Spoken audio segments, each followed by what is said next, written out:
Se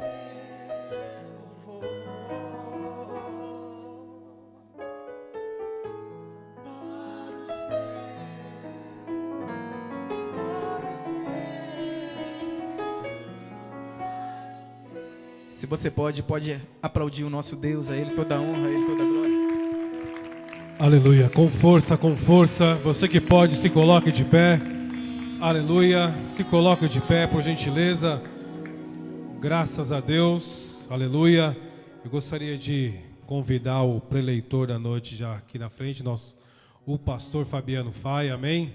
Você que pode, estenda sua mão para cá e vamos estar orando ao Senhor, amém?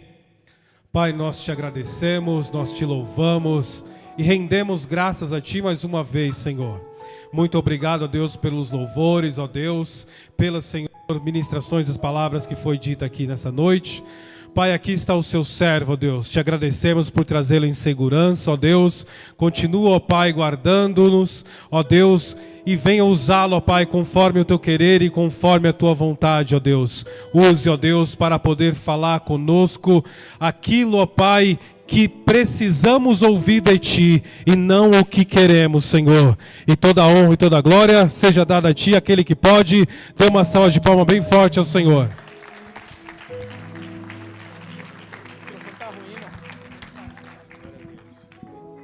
Graça e paz, queridos. Boa noite. Vocês estão bem? Feliz com Jesus? Estou muito feliz de estar aqui com vocês, poder fazer parte desse trabalho maravilhoso que vocês têm aqui. Tenho certeza que muitas vidas são alcançadas através da vida desses homens de Deus que se dispuseram a colocar aqui ao ar livre, né? A pregação do Evangelho. Isso é muito maravilhoso. Estou muito feliz de estar aqui, acompanhado aqui da minha esposa, a pastora Cíntia. E eu quero compartilhar uma palavra de Deus. Evangelho de Mateus, capítulo 11, versículo 25. Evangelho de Mateus, capítulo 11, versículo 25. Palavras de Jesus.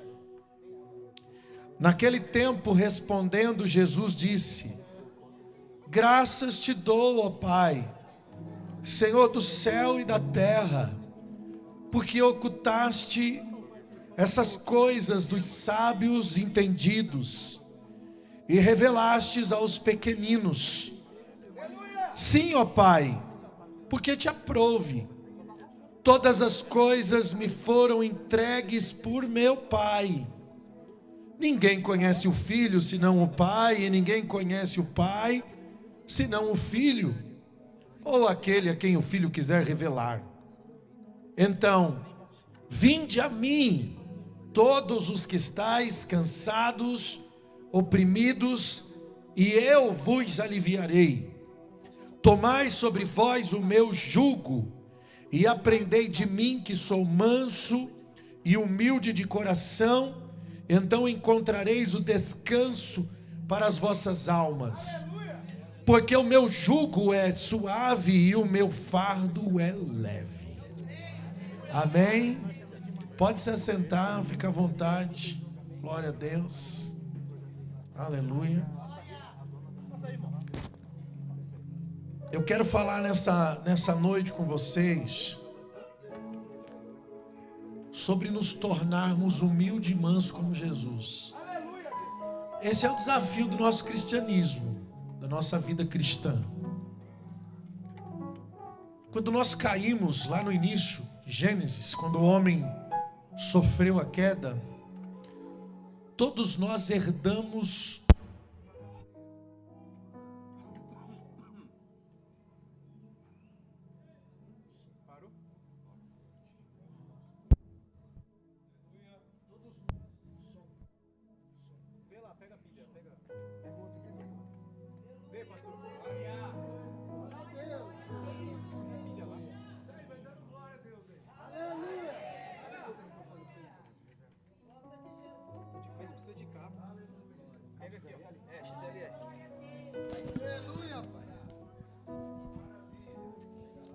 Acabou a pilha?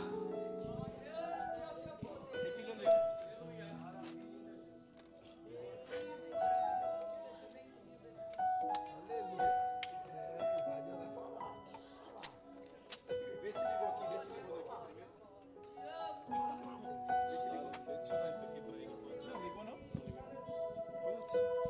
Aleluia. Esse aí não vai chegar lá.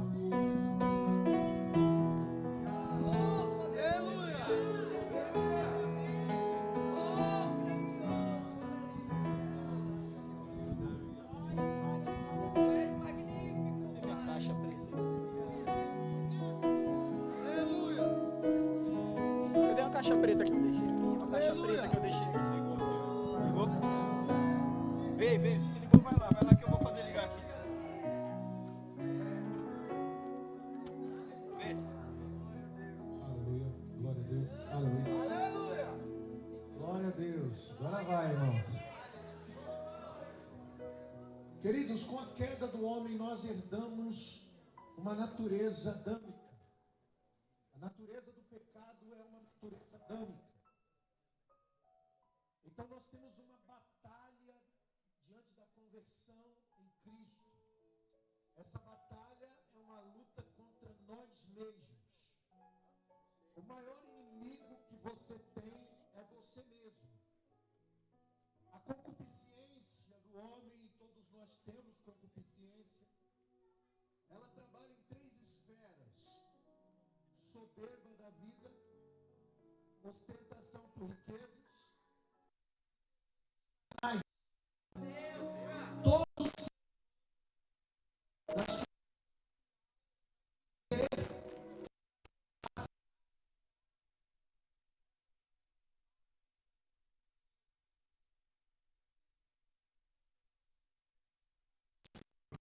saciar a carne.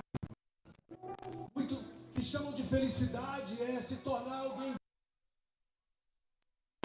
O ego humano. Dinheiro, as pessoas chamam de felicidade. Se eu tiver dinheiro, eu sou feliz. Então a rota, o foco do ser humano está em saciar a concupiscência, que nunca chega a lugar nenhum, porque você sempre vai se deparar com o vazio existencial. Mais dinheiro muitas vezes não significa felicidade. O maior índice de depressão e problemas psicológicos e emocionais estão na vida de muita gente que tem dinheiro. Então o dinheiro me traz felicidade, prazeres sexuais, coisas, bens, não trazem felicidade, trazem na verdade um momento paliativo de felicidade que não preenche. Por isso que o homem sempre cai de novo no vazio. Ele se torna um ser insaciável. Quanto mais tem, mais quer ter. E nunca é o suficiente. Esse é o homem perdido sem Deus. Apenas em Deus é que nós encontramos a plenitude. A Bíblia diz que em Cristo nós encontramos uma estrutura onde eu me sinto completo, sem falta de nada, feliz e contente.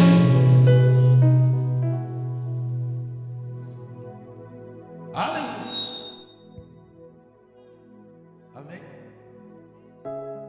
Em Cristo nós somos felizes com quem nós somos, com aquilo que nós temos. Se você tem um travesseiro, uma roupa para vestir, a Bíblia diz: estais com isso contente, porque a sua esfera de plenitude não está carregada em coisas, em bens, em lugares, em satisfações humanas. Você encontra em Jesus o descanso da alma. Por isso que ele diz: você está muito sobrecarregado, cansado, oprimido, vinde a mim, pega o teu jugo, deixa aqui, pega o meu, lançai sobre vós o meu jugo, aprendei de mim, que sou manso e humilde. Agora, aprender é conhecimento, irmãos. De que forma? Se tornando humilde e manso como Jesus, que esse é o desafio.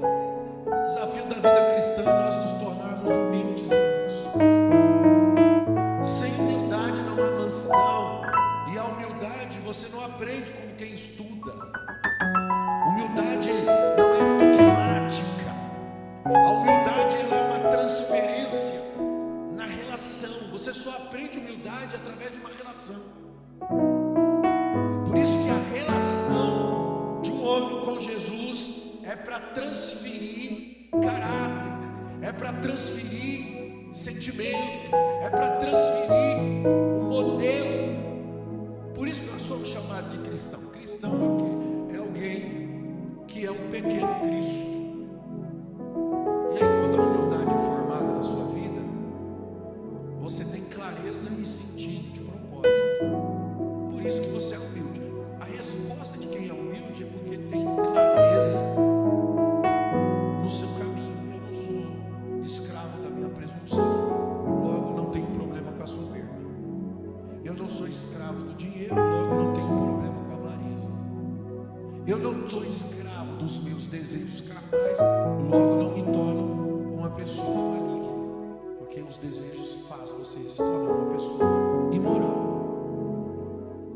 Então o fardo de Jesus, ele é leve, porque ele traz uma consciência limpa, livre.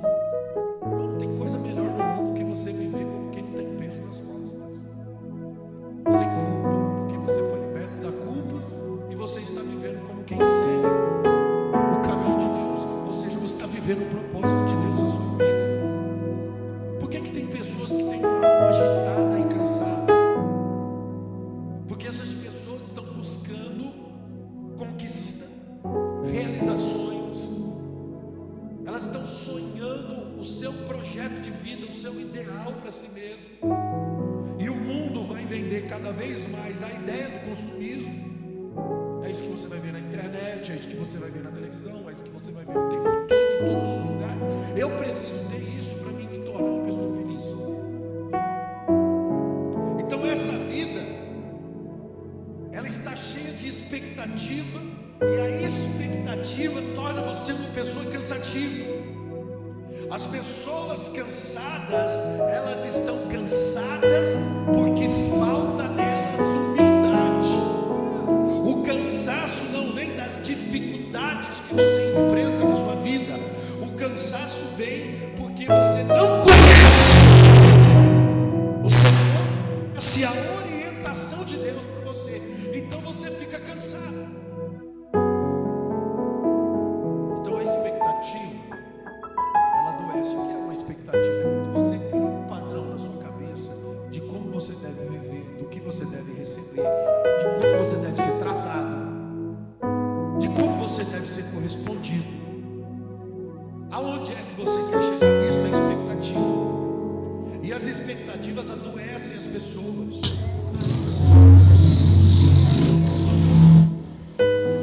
E a vida do homem, ela não se traduz em expectativa. Grave isso que eu vou te dizer. A vida do homem se traduz por conhecimento. Então toda expectativa vai produzir um cansaço. Por quê? Porque vai produzir uma frustração na sua vida. Quem cria expectativa no final se frustra. Porque a vida, ela só tem significado no formato do conhecimento. Queremos a vida na forma que ela faça sentido para nós, não como a vida se apresenta.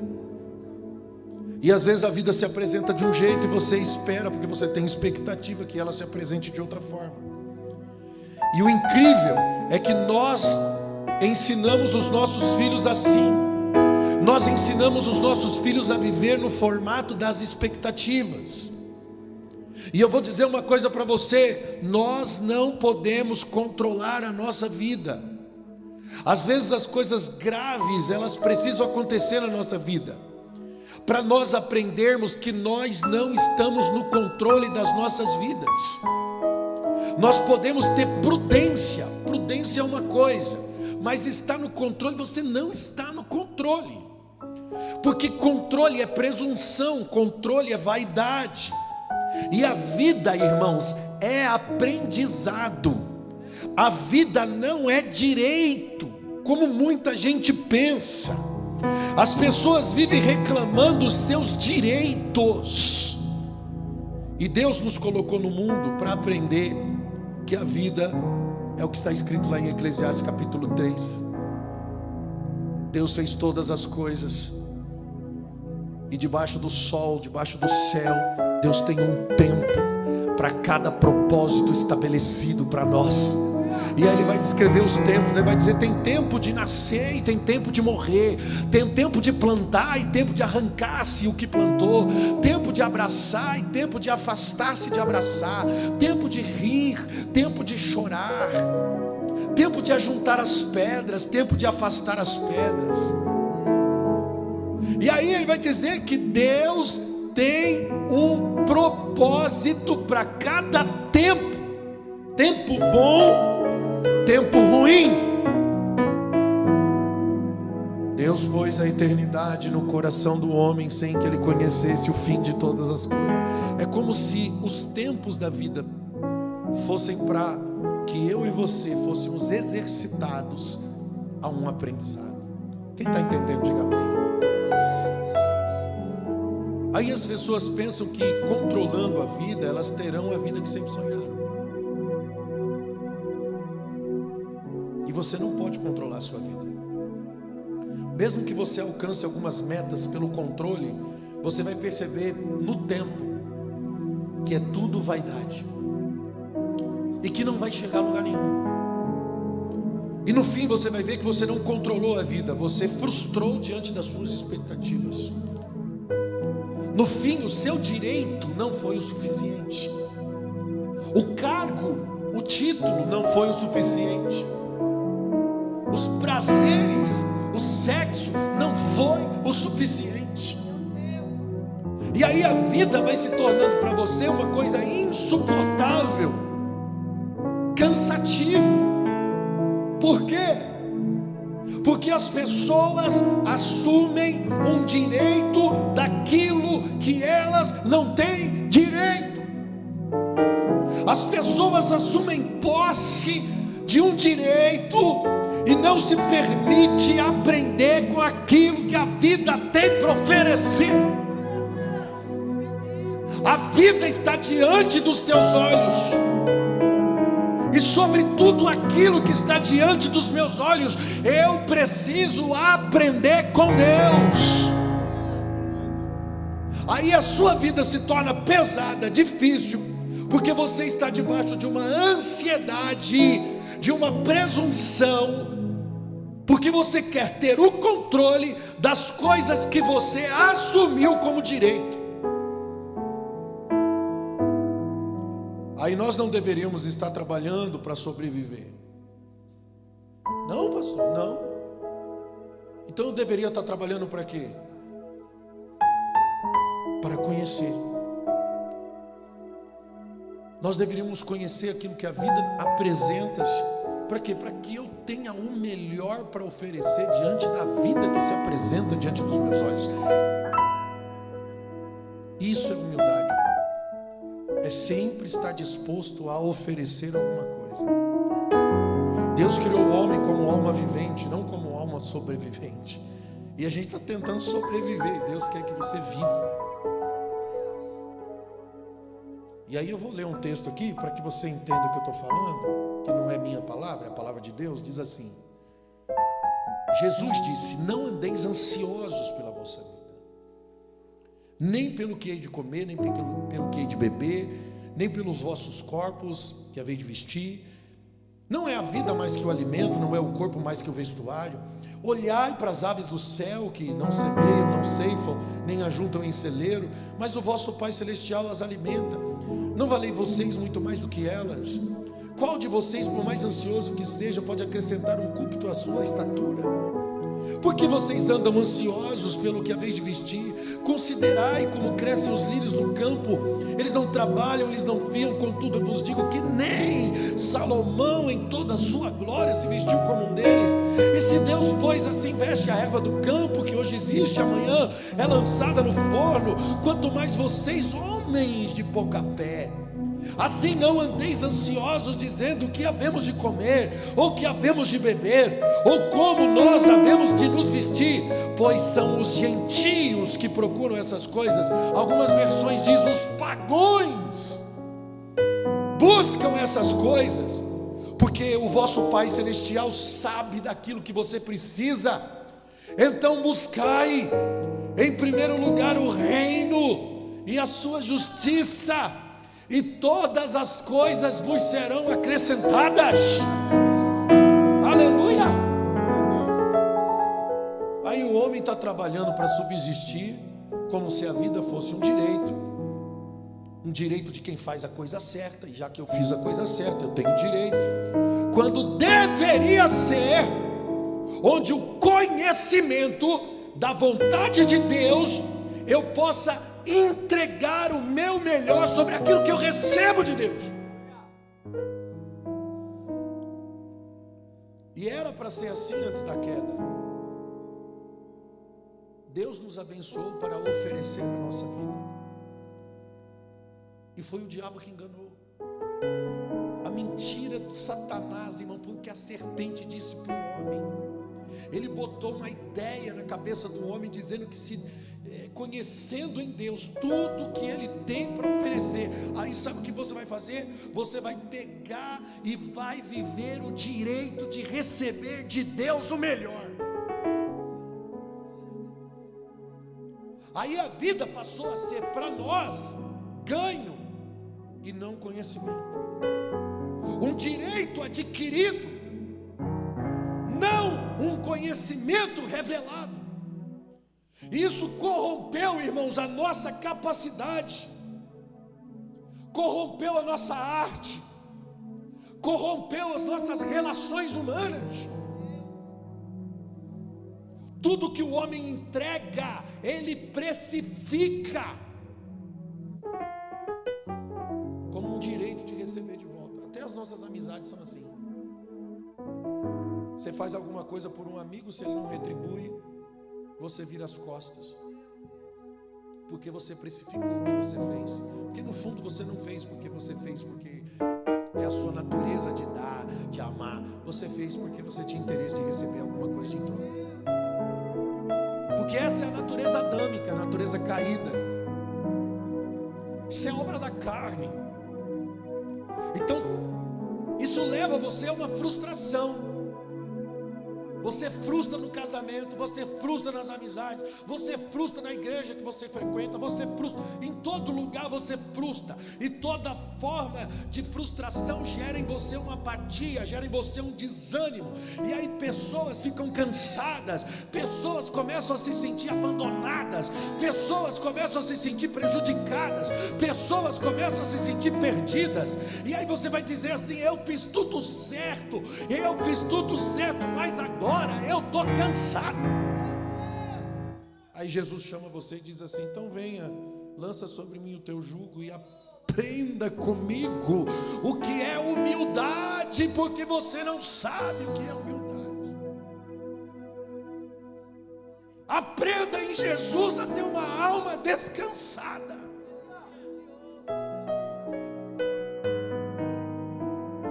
Para você ser humilde, você precisa abrir mão do seu direito. Você deve estar falando assim: esse pastor é doido, né, irmão? O cara vem aqui do nada, começa a falar para a gente abrir mão de direito, de não sei o quê. Mas é isso que o Evangelho fala. Às vezes a gente está tão acostumado a frequentar a igreja para receber coisas, ou a fazer a campanha para ganhar o carro que eu preciso, o emprego que eu desejo. Eu estou apresentando para você Bíblia, irmão. Não andeis ansiosos com essas coisas. Quem busca essas coisas? A Bíblia diz: os pagões. São os pagões que procuram um Deus, uma divindade, para satisfazer o próprio interesse. Vocês não. Jesus disse: busquem o reino e a justiça. Deus sabe o que você precisa. Não se preocupem com o que você precisa, se preocupem com o reino e com a justiça. Olha o que Paulo fala, irmãos, Filipenses 2:2. Presta atenção, isso aqui é cristianismo para nós. Ele diz assim: completai a minha alegria, sintam o mesmo, tenham o mesmo amor, o mesmo ânimo, sentindo a mesma coisa. Aí ele vai dizer: não façam nada por contenda, nem por vanglória, mas tudo que você fizer, faça por humildade. Como é que funciona isso? Considere os outros superior a você. Irmão, o primeiro princípio da humildade é dar honra ao outro, dar lugar ao outro, dar importância ao outro. E não é dar honra para quem você tem interesse, não, porque às vezes as pessoas costumam tratar muito bem aqueles que você tem interesse, porque é uma pessoa importante ou porque ela tem alguma coisa que você gostaria de ter. É o outro, e o outro é qualquer um. Considere o outro superior a você. E aí o comportamento é o seguinte: não atente para o que é propriamente seu, mas atente para o que é dos outros.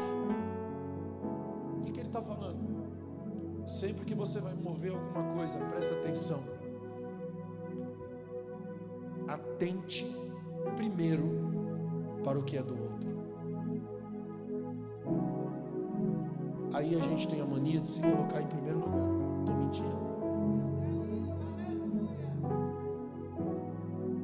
Tudo que você vai fazer, não, primeiro eu vou garantir para mim. Temos dificuldade de repartir, porque não, vai faltar para mim. Se vai faltar para mim, eu não posso. Se eu tivesse muito, eu repartia. Mas quem disse que a responsabilidade de repartir é só para quem tem muito? Se tem uma coisa que não pode faltar na vida de um verdadeiro cristão, irmão, é ter para repartir. Não pode faltar para você, mas não pode faltar para entregar. Pode faltar para você, mas não pode faltar para entregar. Um verdadeiro cristão sentiria vergonha de não ter para repartir, mas ele poderia sentir orgulho e grato a Deus, mesmo que ele não tenha para ele mesmo. Isso é humildade. Humildade não é ser pobre, como muita gente pensa. Humildade é valorizar o outro. E a gente aprende isso com quem, gente? Com Jesus, meu Deus do céu. Olha só o texto: de sorte que haja em você o mesmo sentimento que também houve em Jesus, que sendo ele na forma de Deus, porque era Deus, mas ele não teve por usurpação ser igual a Deus, mesmo sendo Deus, mas fez a si mesmo como alguém sem nenhuma reputação, foi tomado como servo, fazendo-se semelhante a homens, achado na forma de homem, humilhou-se a si mesmo, foi obediente até a morte, e a morte de cruz. Por isso Deus o exaltou de maneira soberana e deu a ele um nome que está acima de todo nome, para que ao nome de Jesus agora todo joelho se dobre, tanto aos que estão nos céus quanto aos que estão na terra e aqueles que estão debaixo da terra. Esse é o exemplo. Sintam o mesmo sentimento, haja em vós o que? Como houve em Cristo, sendo Deus. Cara, imagina só, mano, ele era Deus, algo que ele poderia se apegar, mas o que ele fez? Esvaziou-se, assumiu a forma de servo, se humilhou. Mas desculpa o que eu vou falar, essa é uma verdade. Às vezes eu olho para os irmãos, estou falando para os irmãos, e os irmãos estão tentando ser aquilo que nem são, que dirá se esvaziar do que são. Estão sonhando ser o que não são, que diria pegar o que são, fala assim, peraí, porque às vezes é real, você pode ser uma coisa legal. Aí você pegar aquilo que você é, esvaziar. Para quê? Para dar prioridade, para servir o outro. Cara, o evangelho é pregado assim. O evangelho não é pregado só quando eu pego, abro a Bíblia e falo para muita gente. Isso aqui é uma semente que está sendo lançada. Sabe quando é que a palavra é enxertada no coração das pessoas? Nas relações. É quando você senta na mesa. É quando você parte o pão. É lá no seu trabalho, é na comunidade, é com seus vizinhos, é com seus parentes. É ali que a palavra é enxertada, porque a palavra tem que ser pregada por meio do comportamento, por meio das ações. Que aqui a gente pode falar bonito, irmão. A fé vem pelo ouvir. Glória a Deus, eu vou pregar, vai produzir fé. Mas sabe como é que vem transformação? A transformação do homem não é pelo ouvir. A transformação do homem é pela contemplação. A Bíblia diz que olhando para Jesus, nós refletimos como um espelho, somos transformados na mesma imagem, de glória em glória, transformados na mesma imagem pelo Espírito do Senhor. Qual que é a dinâmica disso? Olhando para Jesus, somos transformados, refletimos como um espelho. Eu olho para Ele e reflete a imagem dele em mim. Eu estou sendo transformado à imagem de quem eu contemplo.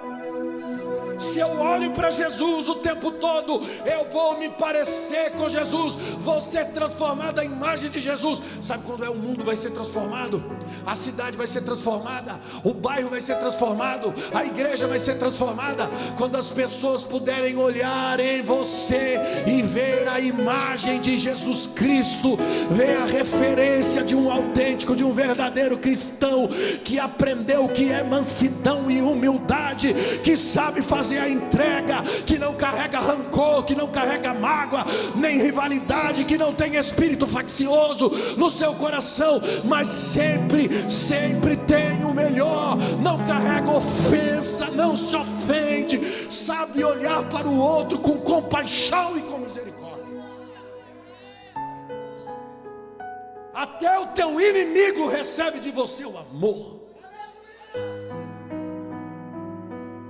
Porque é isso que a Bíblia diz. Aí fizeram uma canção, uma música evangélica aí, irmão, que eu bato em cima dessa música desde 2011. Mas a igreja cantou que foi uma beleza. Quem me viu passar na prova não me ajudou. Quando me vê na bênção vai se arrepender, porque eu vou estar no palco e você, miserável, vai estar no pó. E chamam isso de louvor. Isso é a música do Satanás, irmão. Porque essa é a filosofia, essa é a teologia de Satanás.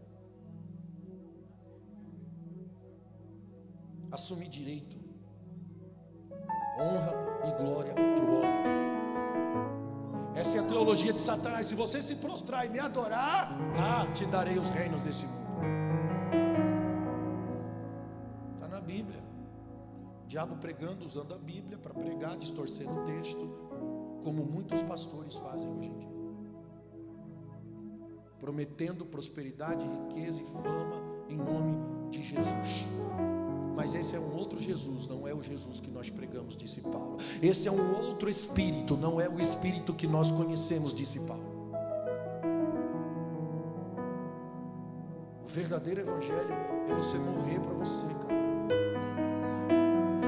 A sua guerra é contra você, é você matar o ego, destruir o eu, destruir a concupiscência que está em você.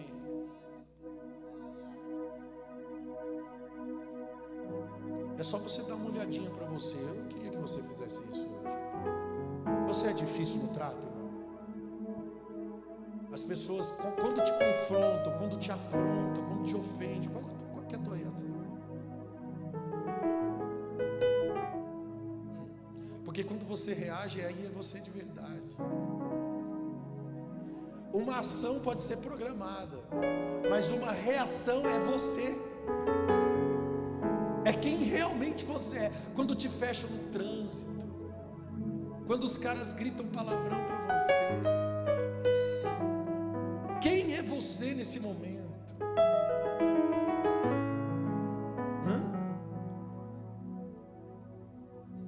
Que depois a gente pega a Bíblia, põe debaixo do braço, vai para a igreja, dá glória a Deus e aleluia, mas lá fora está batendo boca, está gritando, está peitando os outros na rua. É o crente maguila. Eu sou crente, mas meu braço não é não. Chama para porrada, irmão. O irmão chama para porrada. Não, você quer ver se tem crente de verdade? Marca um futebol, irmão. Marca um futebol ali, você vai ver. Eu já vi presbítero chamar o outro irmão para porrada. Porque a gente não sabe o que é ser cristão. Vivemos o nosso direito do nosso evangeliquez, porque estamos vivendo na busca pelo direito de sobreviver, quando nós deveríamos viver na busca de conhecer a Deus, para você ter o que apresentar para a vida, para você poder revelar para a vida, porque o que Deus quer é que você tenha o que oferecer.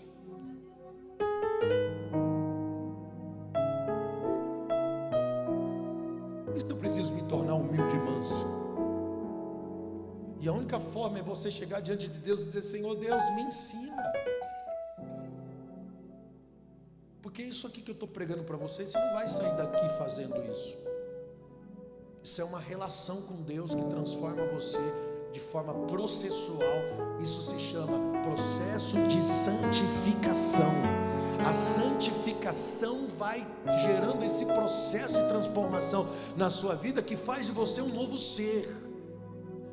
E aí não importa o tipo de pessoa que você é, porque você pode falar: eu sou colérico, sanguíneo, e o meu jeito é assim, porque meu pai era assim, minha mãe era assim. Não importa quem você é, quem você era, quem sua mãe era. O que importa é que quando você passa pelo sangue de Jesus de Nazaré, quando você aprende, você pega o jugo de Jesus, você recebe mansidão, você aprende o que é humildade. Onde é que está a nossa falta de descanso? No orgulho. Não ter humildade. Orgulho gera direito. Direito alimenta a iniquidade. E a iniquidade é que faz o amor esfriar dos corações dos homens. Então não confunda humildade com baixa estima, porque às vezes a pessoa está assim: não quero saber de nada, estou cansado, não quero me envolver, vou ficar na minha. E você vai dando desculpa, sabe por quê? Porque você tem um orgulho ferido, disfarçado, né, de baixa estima, porque você foi uma pessoa presunçosa daquilo que você achava que merecia ter. E agora você está lamentando, culpando os outros.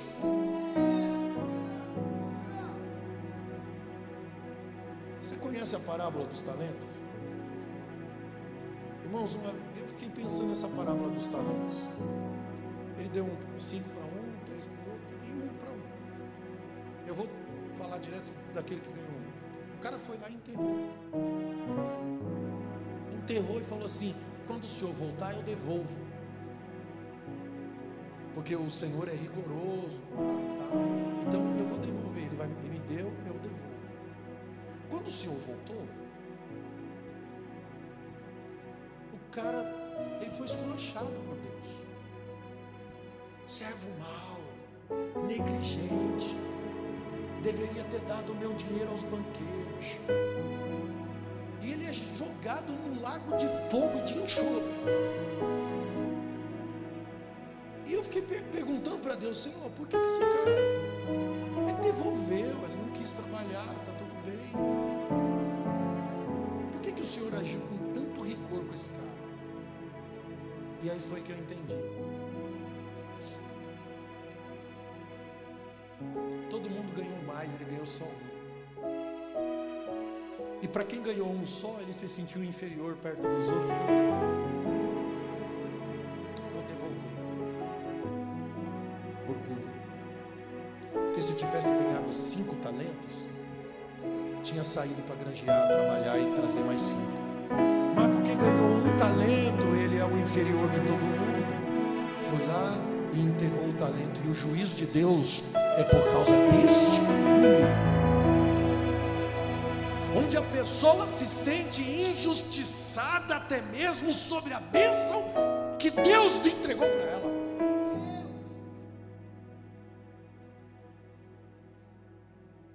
E tem um monte de irmãos.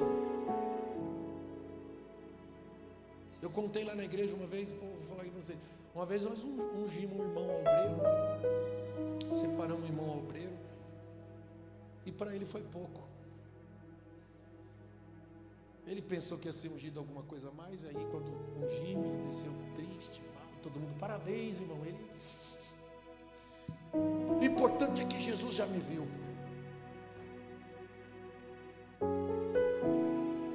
Você não entendeu nada. Paulo começa seu ministério batendo no peito e dizendo assim: eu sou apóstolo de Jesus, e todo mundo dizendo assim: é nada. Ele foi rejeitado pelos apóstolos de Jesus, porque ele era um perseguidor da igreja. E aí Paulo começa o seu ministério batendo no peito e dizendo: eu provo que eu sofri naufrágio, eu fui preso, eu fui açoitado, eu sou apóstolo, sim senhor. Aí você continua lendo as cartas de Paulo, você vai perceber que ele tinha um espinho na carne. Um mensageiro de Satanás foi esbofetear Paulo por causa do espinho na carne. E a Bíblia fala qual é o espinho da carne de Paulo. Ele diz: para que eu não me exaltasse. Paulo tinha um problema com a soberba. Por isso esse cara começa o ministério dele batendo no peito e dizendo: eu sou apóstolo, sim senhor. Mas quando ele passa pelo processo de transformação, você vai lendo as cartas, esse cara vai amadurecendo. No meio do caminho ele diz assim: dos apóstolos de Jesus eu sou o menor. Já melhorou. Mas no fim da vida, quando ele está próximo para receber a coroa, que ele diz assim: o justo juiz me dará a coroa, eu estou pronto. Aí sabe o que ele diz? Nesse dia ele diz: eu não sou digno de ser chamado de apóstolo. Por que não começou assim? Porque ninguém começa pronto. Às vezes na vida você vai ter que dar umas cabeçadas, vai ter que sofrer as consequências. Mas eu quero que você entenda que a dinâmica da vida é você se encontrar, para que em você encontre Ele, porque Ele escondeu a eternidade no coração do homem, sem que ele conhecesse o fim de todas as coisas. Se quer encontrar Deus, olhe para dentro de você e se conheça. Olhando para Jesus, você vai conhecer o que está dentro do seu coração. Você vai perceber a diferença que existe entre você e o Cristo. E você vai lapidando essa diferença até que você se torne a imagem e a semelhança. Porque essa é a proposta de Deus para a igreja. Jesus, depois da cruz, ele se torna o primogênito de todos, o primogênito entre muitos irmãos. Mas antes da cruz ele era o unigênito do Pai, ele era o filho único. Mas a cruz nos deu o direito de nos tornarmos filhos de Deus, irmãos de Jesus Cristo, de modo que Ele é o modelo.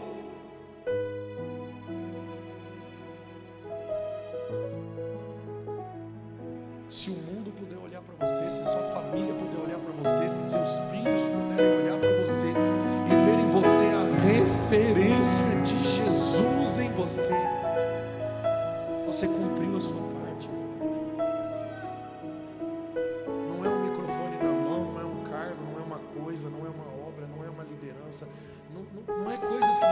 você tem que fazer para Deus gostar de você, é quem você tem que se tornar. Deus gosta de você, com todos os seus defeitos e pecados. Você não precisa fazer nada para Deus te amar. Ele vai te amar, Ele te ama. Amém, irmãos? Olhe para dentro do seu coração nessa noite. Faça uma reflexão sobre você mesmo. Jesus te chama e te diz: vinde a mim e aprendei de mim. Aprender o que, Jesus? Que sou manso e humilde de coração.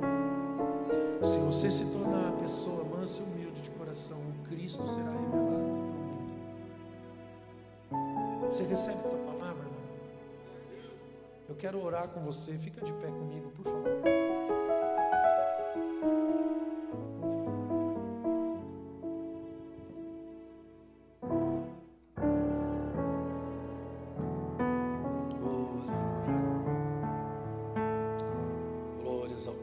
Jesus. Se os irmãos puderem preparar um louvor aí, vocês podem. Coloque a mão no seu coração.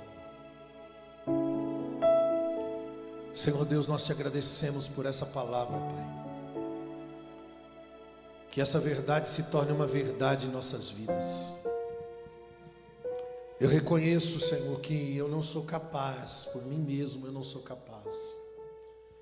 Eu preciso de você, Jesus. Eu preciso do seu jugo. Eu preciso do seu fardo, que é leve e suave. E para isso eu preciso me desfazer dos meus.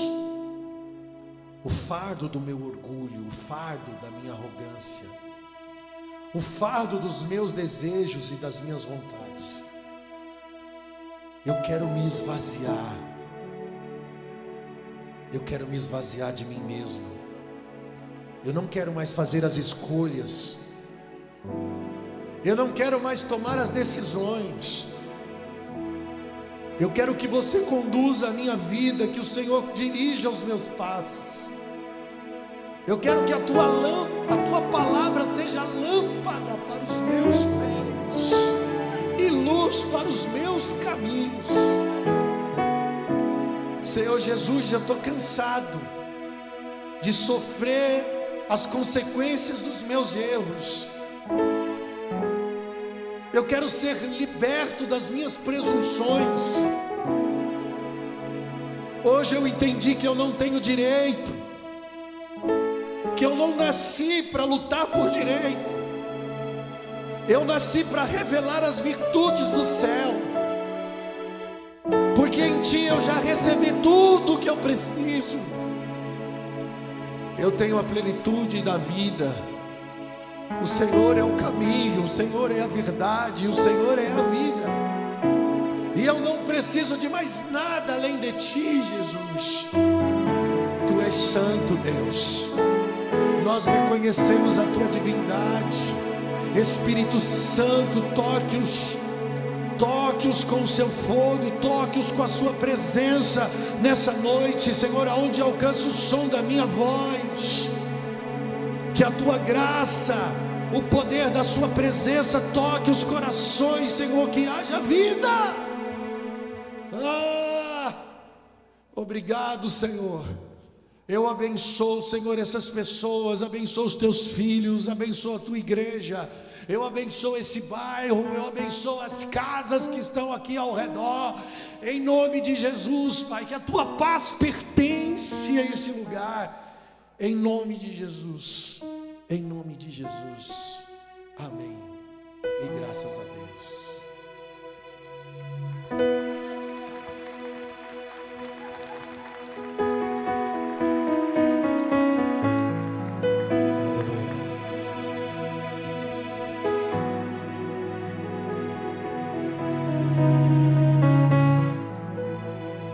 Diga sua voz. Eu não preciso ser reconhecido por ninguém. Canta forte.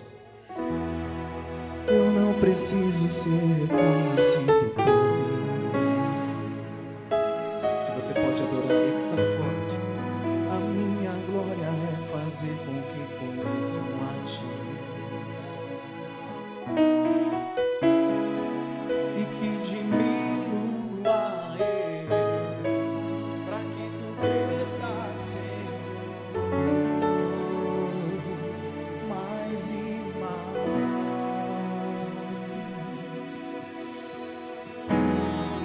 e como serafins se dobram o rosto ante ti. Escondo o rosto para que veja tua face. Diga a sua voz, que diminua eu, e que diminua eu, para que tu cresças, Senhor. Mais e mais, o santo do santo, a fumaça esconde, só teus olhos me veem.